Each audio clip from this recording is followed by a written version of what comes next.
Inilah video pasangan pengantin di Polewali Mandar, Sulawesi Barat yang harus menerjang banjir.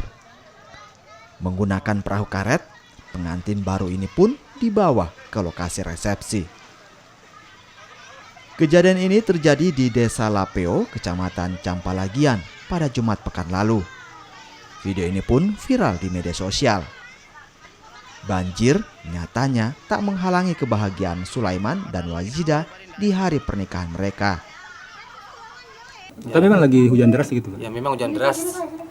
Tapi ya mau tidak mau ya kan sudah ditentukan waktunya ya, jam sekian begini mau tidak mau kita jalan saja tuh. Karena sudah janji dengan pihak keluarga di dalam ya mau tidak mau harus jalan.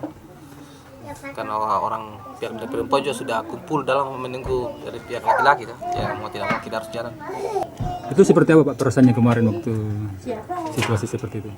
Rasanya agak apa kan? Agak malu lah, agak sedikit ya. Mau gimana lagi? Sempat juga pikiran juga, apakah putus asa kayak acaranya, apakah ditunda dulu ke bagaimana kah?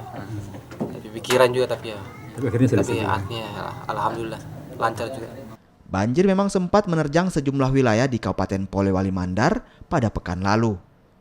BPBD setempat menyatakan ada 5 kecamatan yang terdampak banjir akibat cuaca ekstrem kali ini. Edwin Arampitu, Kompas TV, Polewali Mandar, Sulawesi Barat.